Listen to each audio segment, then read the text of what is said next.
Hey guys, it is me, Suryo. I know I haven't been active in like a really long time, but I'm back. And, well, I won a Standard Shot Challenge this weekend with Royal Paladin. And I also won Premium with Golds the day after that one. So I will be doing a deck profile on my Ezel build later. It wasn't good with Ezel because, like, it's too clunky now, so I didn't play that. But I played that at Worlds and that was fun. But anyways, this is my Royal Paladin standard list. I hope you guys enjoy. And without further ado, let's get into the deck profile. So starting Vanguard is Glime for obvious reasons. Glime is the on-ride starter, so yeah, the only starter in standard. Then I play 2 Exculpates because, you know, board wiping is great, restanding is great. It's just a really good card overall.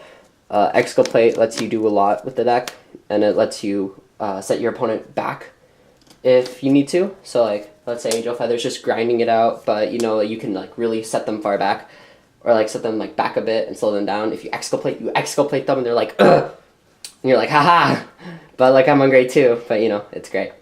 Anyways, Exculpate puts in a lot of work in this deck, and I think 2 is a good number. I don't like running more than 2, because I don't think it's necessary.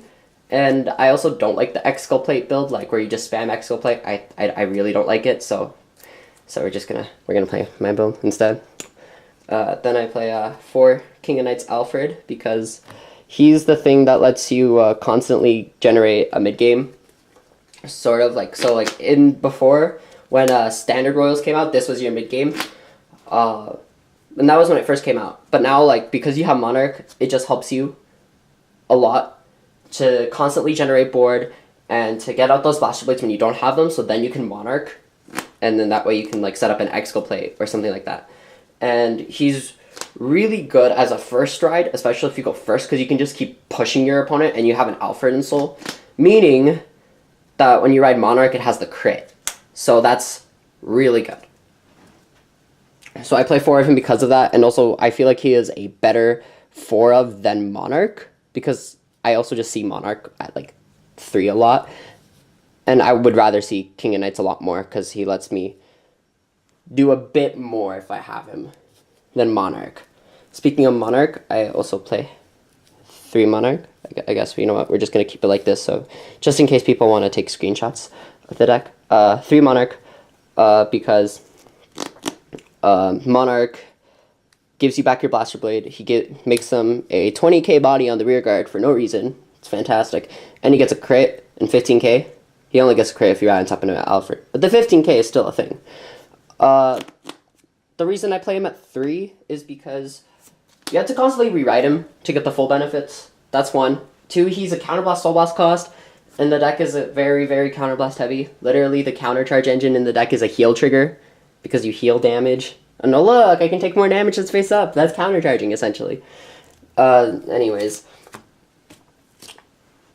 That uses constant resources that you don't have, and you want to use it sparingly. So, I think him as a 3 of is fine. Because another thing is, like, with King of Knights, you can call a Blaster Blade to the back row. Just keep it there. Literally. Keep it safe. And he still gets the 10k, so he's not, like, a sitting duck all the time. But with Monarch, I feel like he is a bit more, because sure, like, your Blaster Blades are the bigger ones, but, like, he only has, like, that 1 turn with the crit pressure, and then literally later, he doesn't have crit. But that's fine. He's a defensive body against Murakumo and just against other decks, which is really good. If you get high rolled by Ezel, because Ezel still exists, riding him first after having a Blaster Blade in Soul can actually help you live because of the defensive body he is, which is really good. Like, I can't stress that enough. And getting Blaster Blades back into your hand is perfect, because if you don't have one in Soul for this, you Exculpate them next turn, and then they die, or barely live.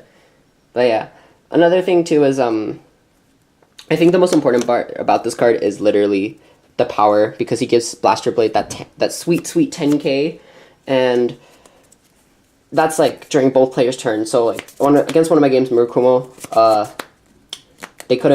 they had like 1 turn where they could punch my Blaster Blade because it got a front trigger, but instead they attacked my Vanguard, and I was like, okay, cool. And I had like this 20k Blaster Blade still chilling. So like when they Zangeki'd, I was like intercept for 10k shield, which is really good. Especially since Miracle was back to being like tier A again, which is really annoying.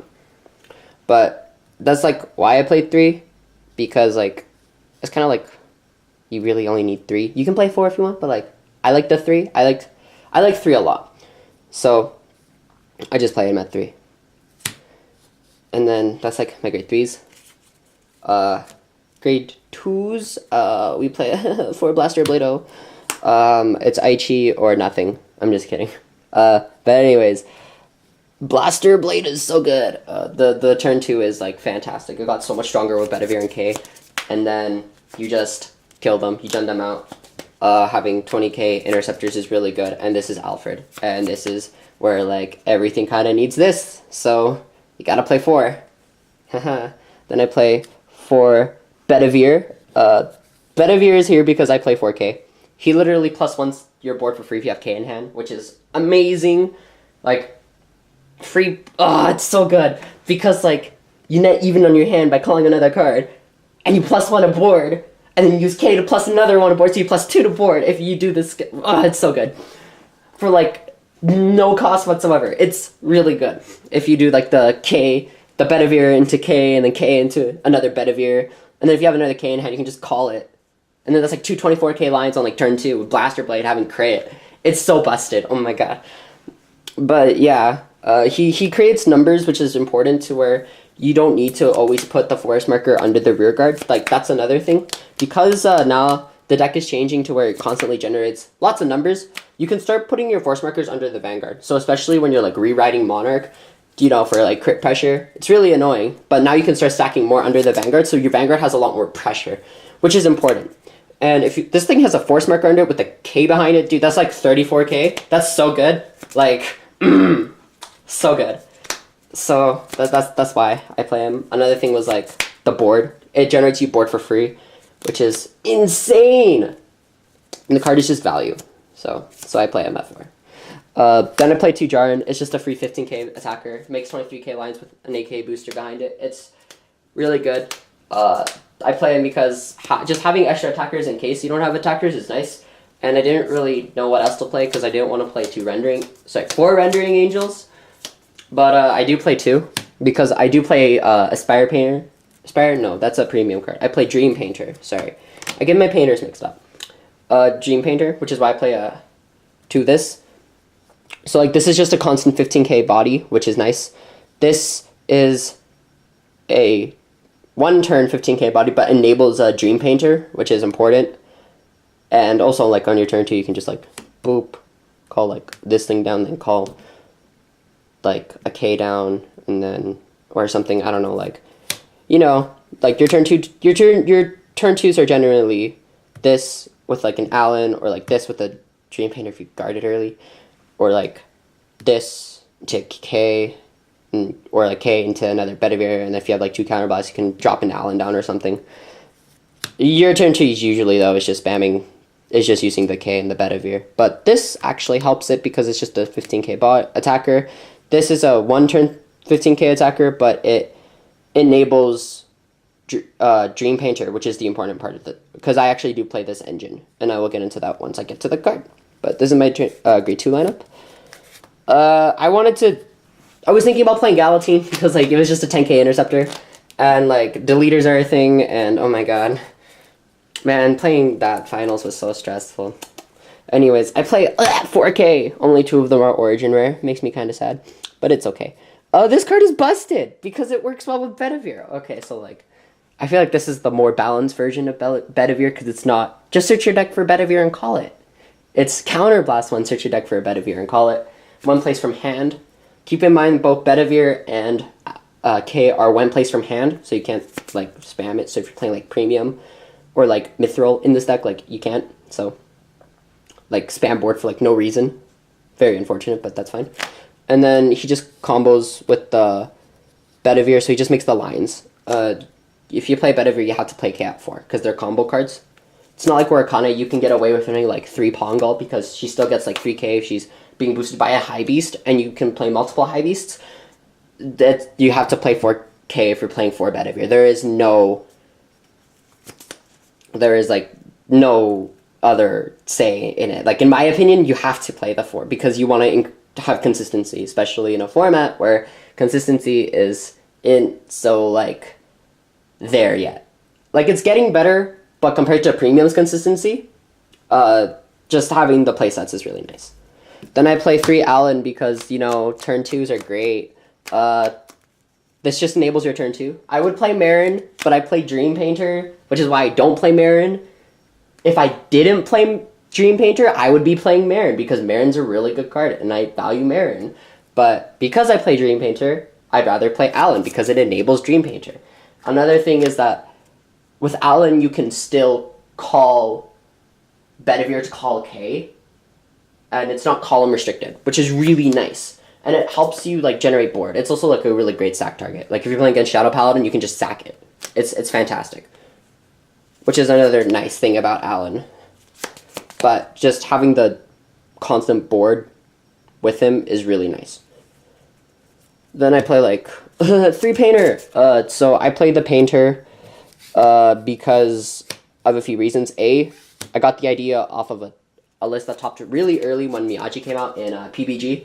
And the reason why I wanted to play it was because of the recycle. So I knew this card existed. And I was like, yo, you can recycle cards back to your deck. Triggers back to your deck. The counter charge engine back to the deck, which are heal triggers, which is very unfortunate. You can do that. It gets power. And also, oh no, I need the soul for Excoplate. I need a Blaster Blade, but they're all in the drop zone. Oh look, I have this in my hand with the Rendering Angel. Cost, skill, shove it into the soul. Whoa, now I have soul for Excoplate to use and not auto lose. It's like big brain plays 101. Yeah, but I like the recycle. I like the recycle a lot for the triggers because then like if you're on King of Knights Alfred, you just shuffle your deck after you use that to call like Blaster Blade. It's super nice because you get more triggers back in your deck. So like if you keep drawing your crits, you can keep guarding with them and then recycle them. Very useful. Same thing with heal triggers and PGs. It is really useful. It actually did help me out in a few games, except I barely saw it. It was really bad. The deck was like sort of bricking, sort of not. I just never really saw this. Or like most of my grade 1s the entire day. It was pretty unfortunate. But like the last 2 grade 1s I play is like 2 Wingull.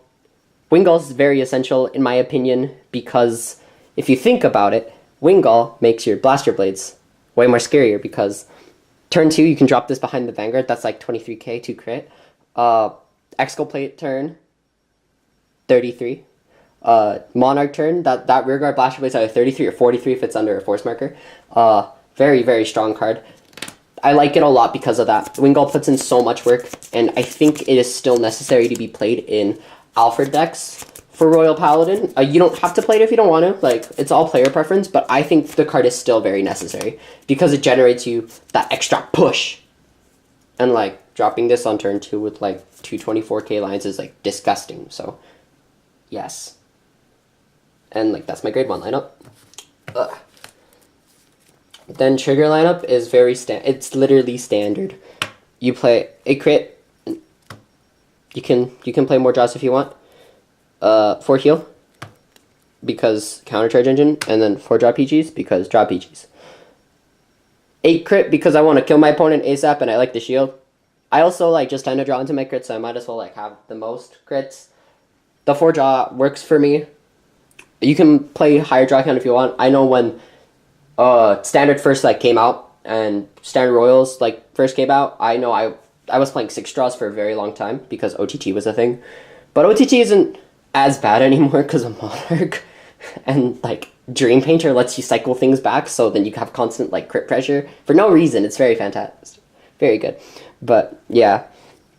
I decided to just go back to like 4 draw because shield crits, very important, and then heals because they counter charge for you essentially. So yeah, and 6 damage healing is always good.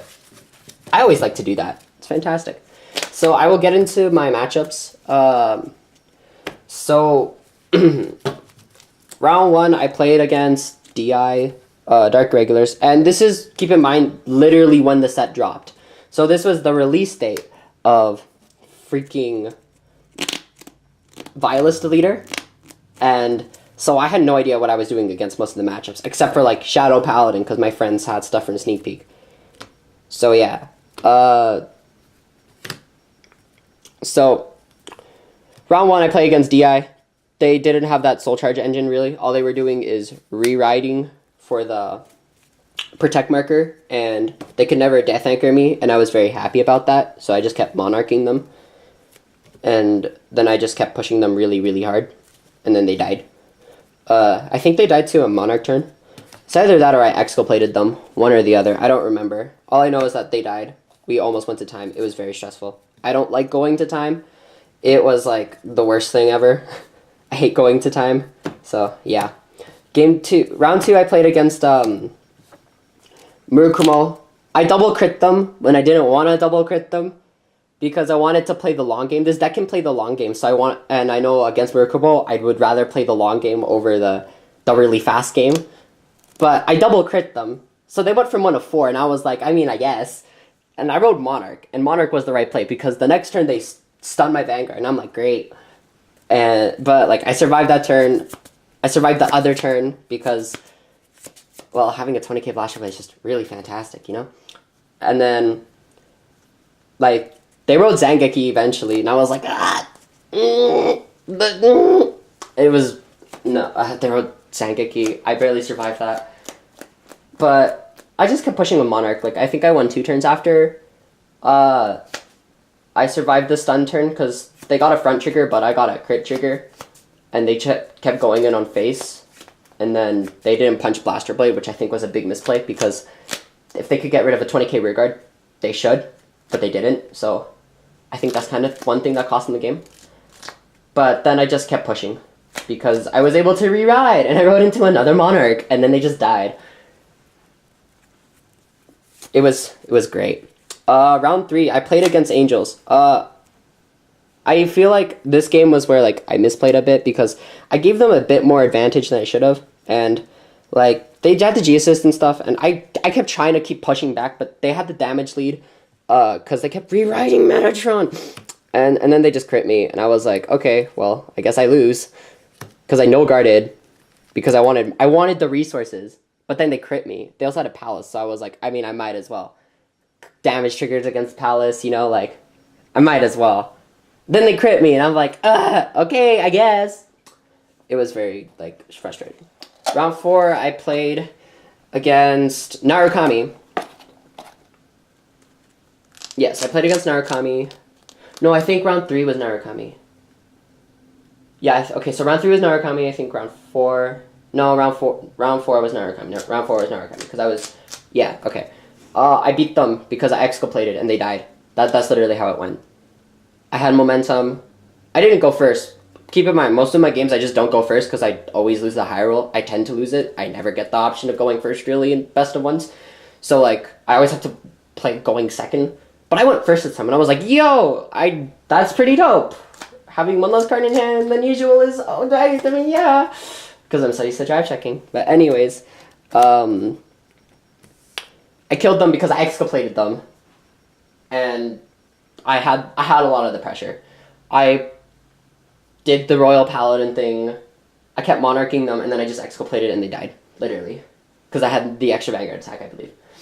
And then then I played against OTT, and they bricked, so I won that game. Like they bricked, so I won. That's how she won. Top 8, I played against Gust Blaster. Game 1, I exculpated them. It was literally the extra Vanguard attack that let me win the game.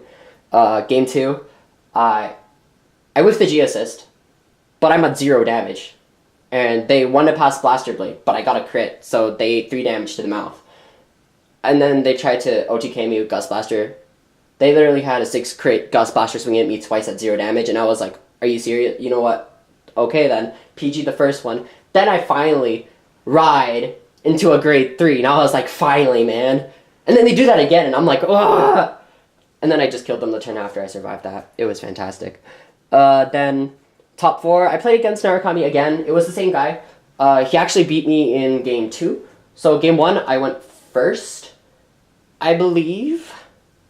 I won that game. Game 2, he beat me because he got that restand combo. I bricked.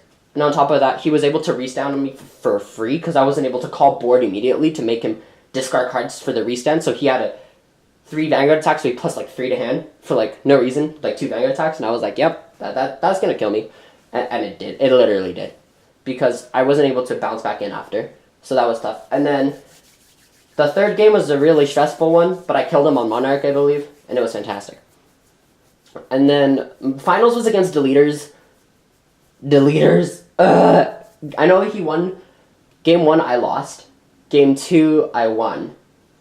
Game 3 he didn't have cards in his hand to keep rewriting, and he didn't see cards that could delete for a long time.